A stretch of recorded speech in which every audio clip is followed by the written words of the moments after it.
Coucou la famille, c'est Kinglish Monanzambe en direct de Kinshasa. Rendez-vous sur YouTube et abonnez-vous massivement à la chaîne Info Plus RDC.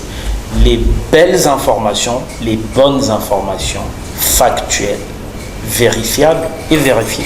Info Plus RDC, rendez-vous tous sur YouTube. Easy. Mbote mingi na balandinyo sur Info Plus télévision robo mesana kolanda biso en République démocratique du Congo.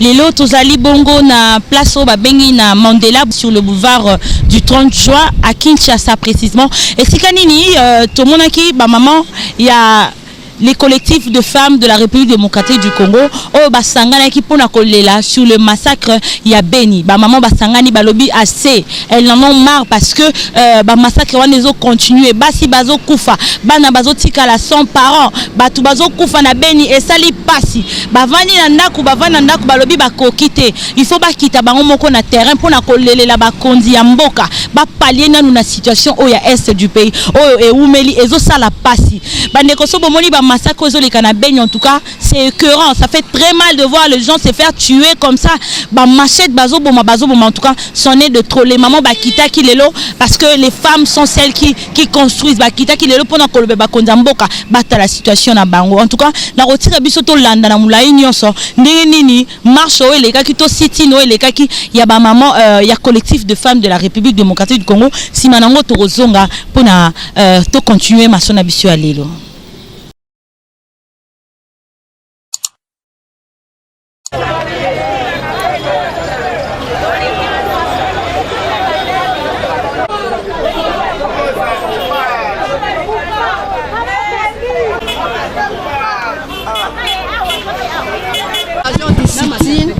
Organisée par les réseaux Cris de la femme et les organisations féminines de la RDC en date du 20 avril 2021 sur la place dite Nelson Mandela, 6 boulevard du 30 juin, croisement avenue de la Révolution à Kinshasa Gombe.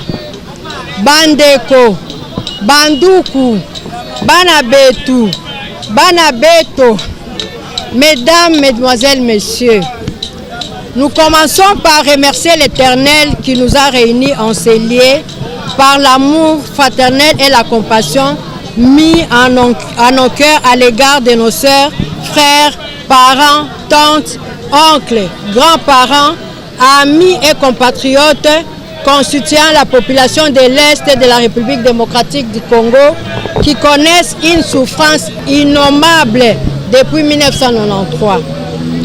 Votre présence en ces lieux, dit place Nelson Mandela, qui rappelle la lutte d'un homme pour la liberté de son peuple, est un acte héroïque et l'amour de notre pays. Les mots pour décrire les atrocités, la manière de mourir, la chosification de la femme, la douleur et les rivières de larmes sont si difficiles à trouver que seule notre révolte intérieure, notre prise de conscience de la situation et notre action solidaire pour y mettre définitivement fin demeure la réponse appropriée qui s'impose à l'ensemble des Congolais sur le territoire national et à l'extérieur. Nous sommes de plusieurs sensibilités politiques, religieuses, philosophiques et sociales, réunis parfois dans de diverses associations, mais notre flore congolaise est plus forte pour nous contraindre à l'unité de femmes afin de créer notre douleur en unité d'esprit et de force. La souffrance vécue par une partie de la population congolaise devient un défi pour le reste de la population de manifester son attachement à l'unité de la nation congolaise. Il devra en être ainsi pour toutes nos souffrances et nos misères.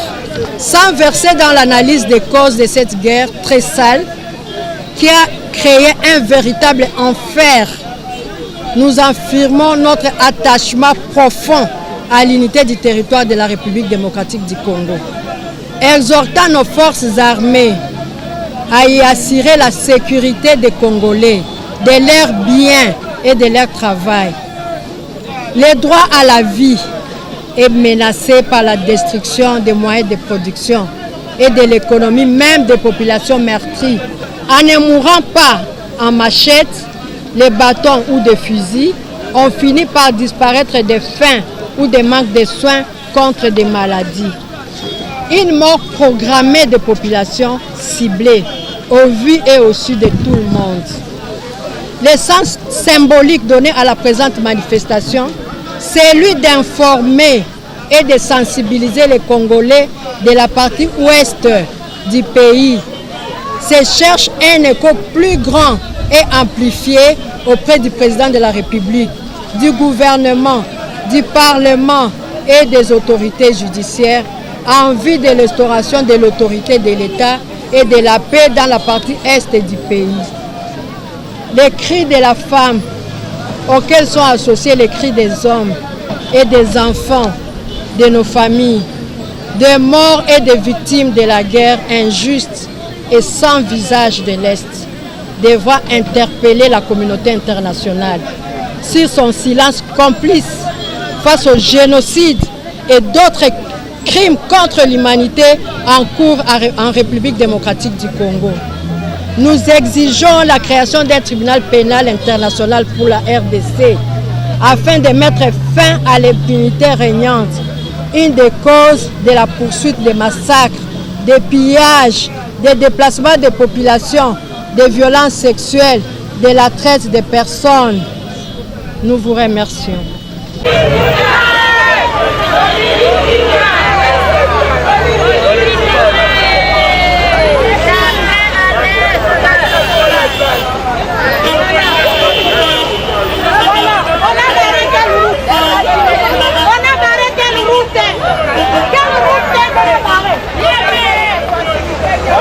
Donc voilà, les lotoye na ba maman les cris de la femme potoyo kabango bazo senga en tout cas les sungi ya autorité congolaise. Les autorités congolaises battent la non likambo ya Beni. Pendant beaucoup de temps, qui a déclaration à maman, ça fait déjà depuis 1993 que le massacre est dans la République démocratique du Congo. Pezo continue kakabato bazo kufacha. Qu'est-ce qui se passe au juste? Problème mango ezalakanini. Oh, tout le jour bazo se faire tuer. Et puis nous voyons il y a la présence de la MONUSCO. Il y a la présence de la MONUSCO. Tozo ebate ezalini. Tozo la maman awa a ko expliquer biso un peu en large souci na bango ezanini. Bonjour maman. Bonjour ma chérie. Bis tomonyo awa souci na bino ezanini. Bozo revendiquer nini problème ezanini. Biso banani d'abord biso basi à Congo. Biso basi à Congo ezan koloba muluba muswahili mungala mukongo. Mwasi nyonso afani na mboka ya Congo azawa lelo. Basi bayoki kanda. Tolinga kutotikala mitakala. Wana makambo ezoleka na mboka oyo to supporter lisusu te. Makambo ezoleka na mboka oyo na este ya République. Mama, est-ce que yo solo zana ndaku? Okokabola chambre ya bana na ya bapapa. Sori chambre ya bana ezozika ya bapapa pe kozika ti. Yango te tolobi lokola este kuna eza déjà mabe. Biso na toza pe na Kinshasa lobi ekozala awa. Yango ne toye ko mettre en garde. En même temps toye ko interpeller bakonzi ya mboka. Batala bien makambo nyonso zoleka na este ba interpeller batu nyonso, c'est-à-dire batu nyonso eza nani ba interpeller ko banda na ba acteur politique ba acteur ba homme d'affaires na biso batu ba acteur ya société civile même ba leader locaux ba makambo penza ya solo parce que comme on a mtu auti na Kinshasa on na kei na Beni na kei Siro na kei na Fizi aussi ça problème yo ke négocier ça problème éviter yo mtu ozo vivre kuna ndeko pesa vrai problème ya ngonde tozo interpeller chef de l'état lokola lobaka ke soki élection eleki akotia état major na ekuna ere yango yo Tolembi, konzinyo so bazana ba bureau climatisé awa. Mama, est-ce que bureau climatisé wana nde eko ede mboka o ebonga. Nde tozo senga batele mana ba bureau climatisé wana. Lelo ba mama basiliki, bo ba restaurer pe na este.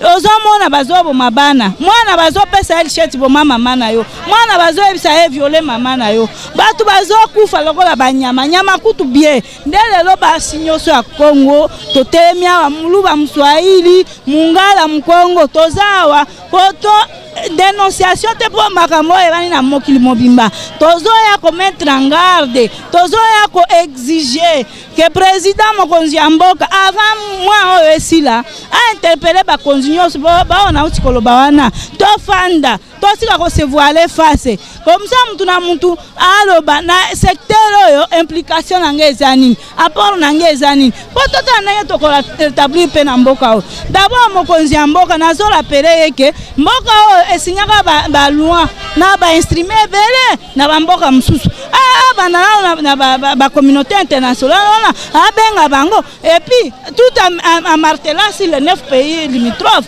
abenga batu nyonso wana parce que mutu ayebi onta osala olikama te ezaka ba voisin wana batu mususu nde bazoya kosala makambo abenga na tous les pays neuf wana na communauté internationale on regarde loi instrument songo boy tosinyaka boy pona nini sikoyo oyo tozo respecte te surtout oyo etali ko restaurer pain oyo etali protection na sécurisation ya bato ya mboka oyo nde tosengi chef de l'état avant que moi oyo esila asala yango po soki asala yango te omona tokoya lisusu et puis baactivité oyo tokoya osala nayebi te en tout cas tosengi chef de l'état abenga bato baoyo baza plus impliqué baoyo bako pesa apport pona ko rétablir pe oyo yango wana moni ba mama bazawa to siliki makasi to tiki misala ngai fana kende koteka ndunda na ngai na tiki yango pona telema mama yo mwasi obotaka est-ce que nzoto eza sacrete banda ko violer banda ko sala bisalasa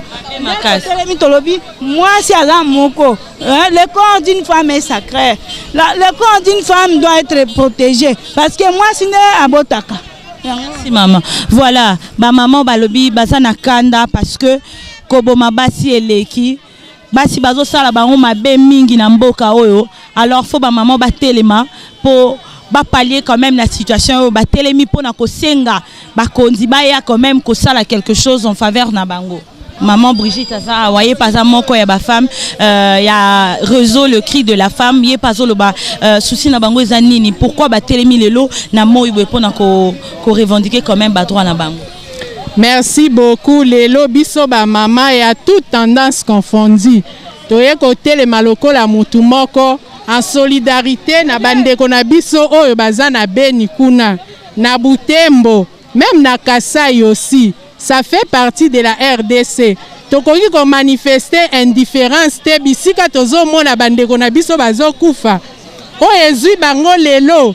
Lobi ekoko zalape et pa na biso. Ça fait plus de 20 ans bandeko na biso bazo lela.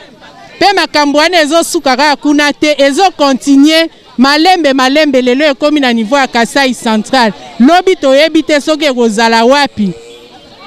Yango wana toye awa na place ya libération ezali place moko symbolique muto bapesa ki kombo ya place oyo rond-point Mandela aza muto ya bundaki pona libération yango biso pe toye lokola mutu moko tosangani parce que moi sinda pesa ka bomoi mama nini oyo ya kolinga abota mwana na ye pour que aboma ye ezalaka te yango biso lokola ba mama toye awa ba femme ya toute tendance confondue eza na monde ya travail eza na monde ya société civile biso nyonso toza basi ba politicienne parce que pour wana surtout na période ya pandémie toza déjà komema situation eza ko stresser biso to bakisa lisusu guerre yango tosengi bakonzi na biso batelema likambo oyo esila trop c'est trop voilà.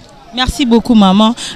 Tozokoba ba maman bazokoba ko koloba kaka ko pesa ba avina bango pour la situation au est du pays où ils ont pesa vraiment inquiétude mingi na population ata na biso moko koboma heure nyonso massacre les ki maman pona yo.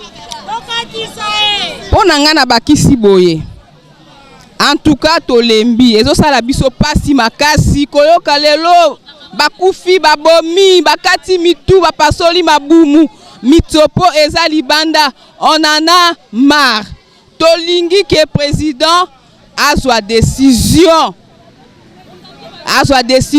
toyoka makambo wana nyonso esila batu batika kokufa en tout cas tolingi question ya Beni ezala vraiment la priorité de priorité c'est ce que nous demandons au président de la République. D'accord, merci beaucoup.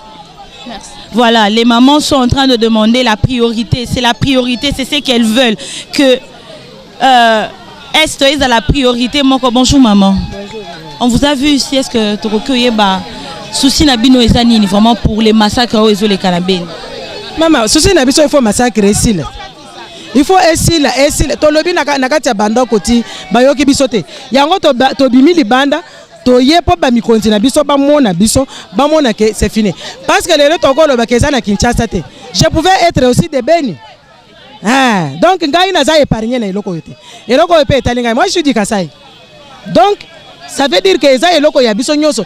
Zoto ya basi ekomi lokola soki na yebite soki bilanga ya basoda soki yango tozo interpeller ba mikonzi mboka. C'est trop. Soki mboka basi bazali na bazata na mutu ya te bayeba ke mboka ona eza ya kokufa. Bameka kotala likambo oyo. Soki balingi ke mboka oyo etelema esengeli likambo oyo esila. Soki esilite ekotelema te po tozolela zoto abasi eza libanda eza susu na valeur te bango nyonso ba mikozi mboka oyo bayebi babotami na basi respect tamuke kozala te combien ya basi eza te likambo etali bango te po bango bafandi na ba bureau climatisé bafandi na ba voiture climatisée bazotambola batu mususu wana basi wana bazokufa wana bakufeli nini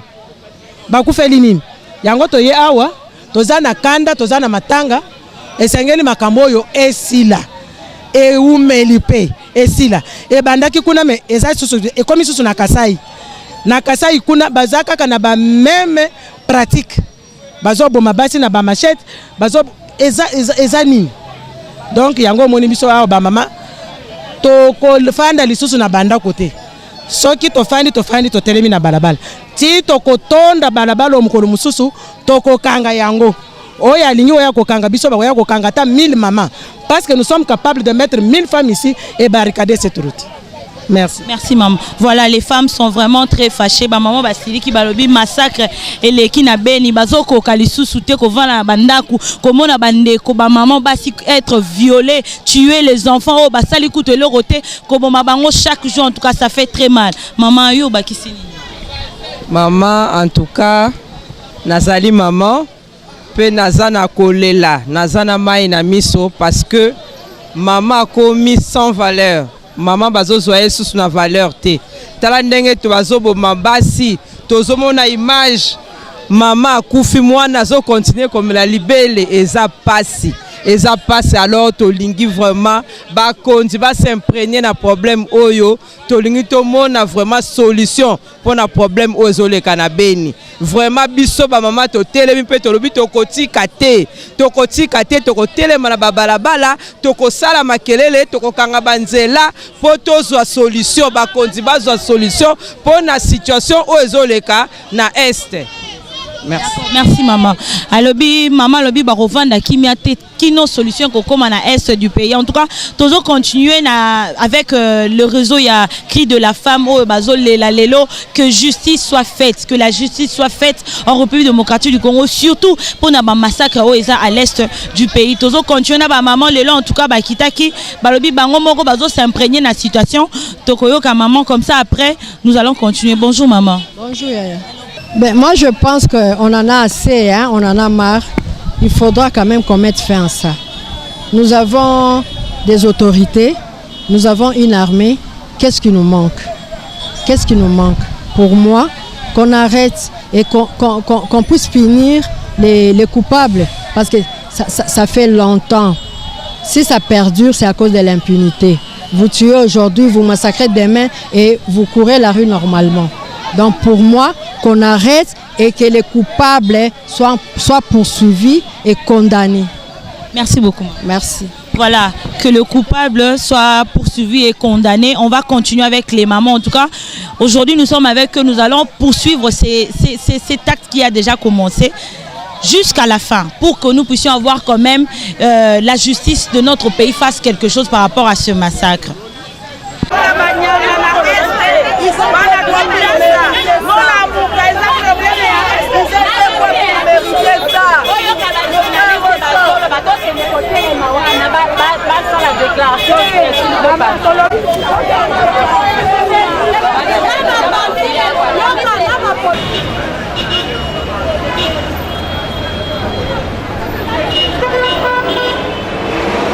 Voilà, balandi Info Plus télévision. Ndenge bo mesana kolanda biso, ndenge bo mesana kolanda ba actualité en République démocratique du Congo. Lelo tozala kina ba maman ya les cris de la femme, collectif de femmes de la République démocratique du Congo. Oh ba sangana ki bongo pona ko lela na o etali ba massacre zo le kana Beni. En tout cas, toyebi bien depuis beaucoup de temps vraiment.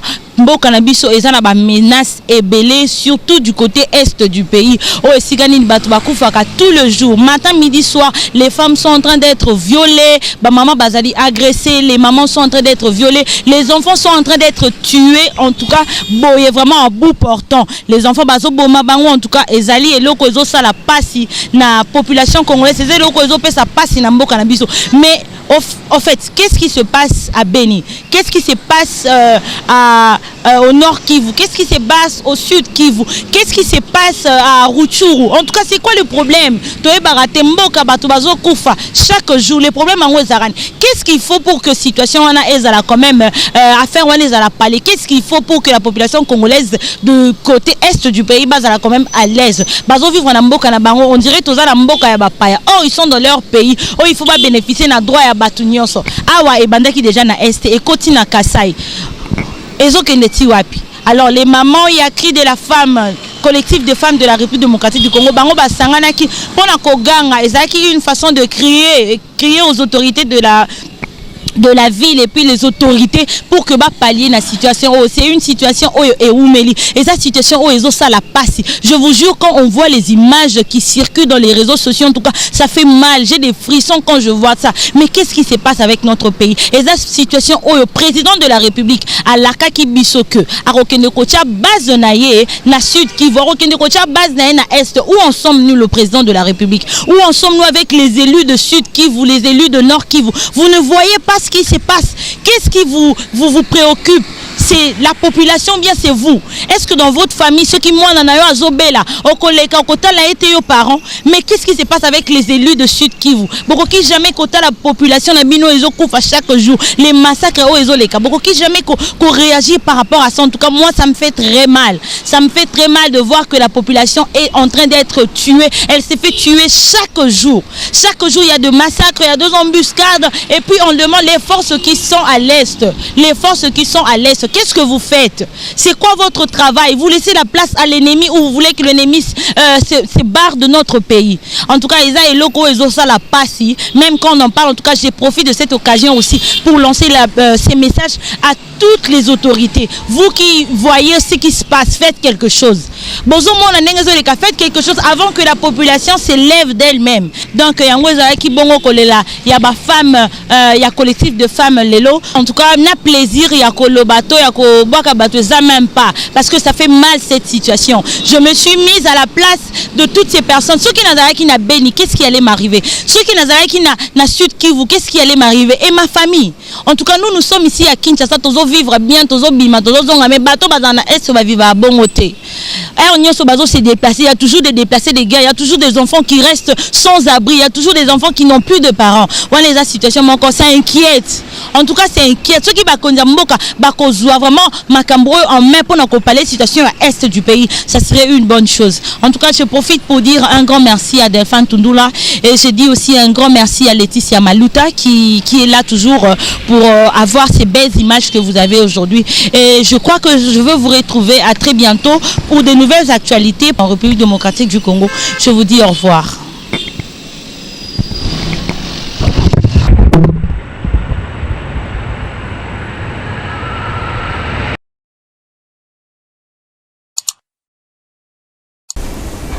Coucou la famille, c'est King Leshman Nzambe en direct de Kinshasa. Rendez-vous sur YouTube et abonnez-vous massivement à la chaîne Info Plus RDC.